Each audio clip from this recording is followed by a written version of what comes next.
Hello, Daniela here. I am a Canadian Venezuelan living in South Korea. If you've been watching my videos, you know that this is my video blog of my time here in Korea. But if this is the first time you're watching one of my videos, first of all, hi, welcome. Yeah, this is a video blog, but today I want to talk to you about something a little bit more serious, which is what's been happening between North Korea and the US recently, and all of these threats that are happening of like an impending World War III or nuclear war. So this is actually going to be the second video of my Let's Talk series, which is a series where I talk about some more serious issues, not just the fun and games of living in South Korea. Now, let's get this out of the way. Am I worried about something happening? Honestly, no. Now before you click away, just wait a second, okay? I consider myself to be a pretty academic, pretty critical person.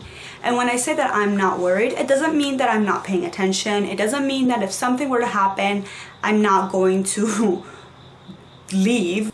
But before I explain why I'm not worried, first let's just stop for a second and kind of look at the history of this issue to understand it better.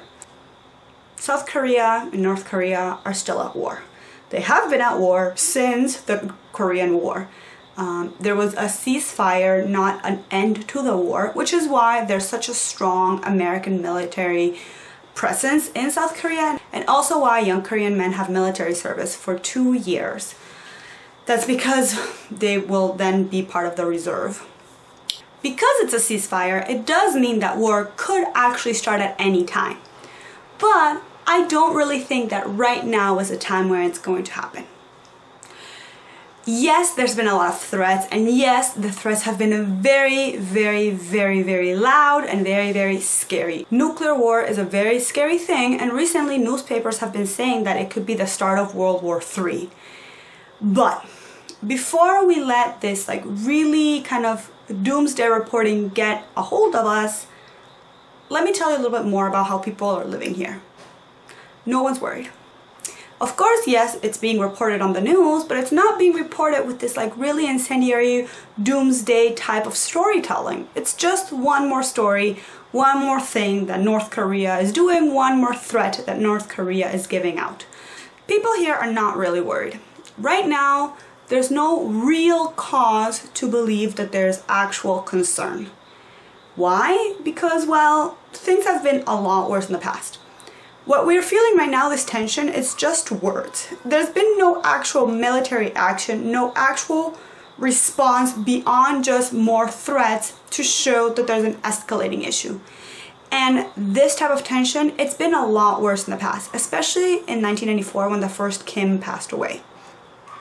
Now, yes, there's been some really horrible threats that have happened. Especially the biggest threat has come from North Korea saying that they're going to bomb Guam. Now, if you don't know what Guam is, that's fine. It's a really small island in the Pacific. I think most people haven't heard of Guam until this whole thing happened. In South Korea, Guam is known as a travel destination where families and couples go to enjoy really fancy resorts.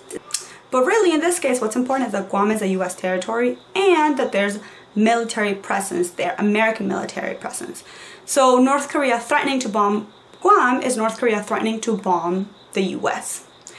And in retaliation, the US also threatened to attack Korea. Trump's words, I believe, were fire and fury. Those are pretty strong words. But again, those are just words, and things have been a lot worse before. I think now the problem is that for the first time, both countries are being led by very volatile personalities. No matter how you feel about Trump and his politics and his personal life, I think that we can all agree that he's a little bit unpredictable. And the same can be said about Kim Jong-un. And so when you have these two proud men going at it head to head, yes, people are worried that words will become something more. If those words were to turn into anything more, it would be an actual escalating issue that would cause concern here in South Korea for us living here. A few things would happen. First of all, American military would actually move forward and closer to North Korea. There are military bases in Guam and Japan, and there's also like military presence in the Pacific in general. If there was an escalating issue, those troops would move forward to threaten North Korea, to show that the US is ready. That hasn't happened. So that's a very first big sign that right now it's just words. And again, just words have happened a lot and worse than right now. But the second thing, which is even more important and more telling for us foreigners living here, is that if the US internally, the government really saw an issue, they would be taking action to ensure that the safety of the civilians living here would not be at risk. Not only would the embassy put out a call to all the American citizens living here to return to the US or to leave Korea because it might be unsafe, but people like the families of the military or diplomats or the family of diplomats, they would actually be evacuated. And not only are they not being evacuated, but every day new families are being accepted, new diplomats.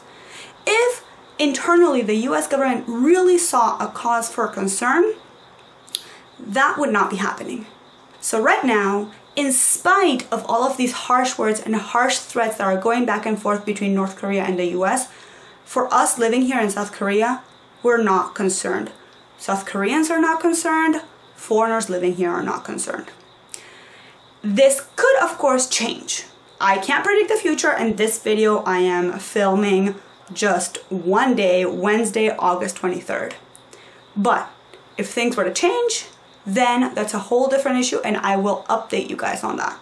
And so that's it for this video. It was very serious, so also I'm quite serious.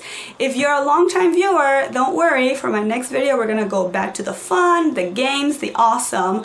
If you want to know more about my life in South Korea, not this serious topic, then there's going to be some videos right here about my life here. Maybe you want to watch them, maybe you don't, that's totally okay. Please give this video a like and also share among your network, because I think it's really important to get this message out. The less people are worried, the better. For now, there's no cause for concern.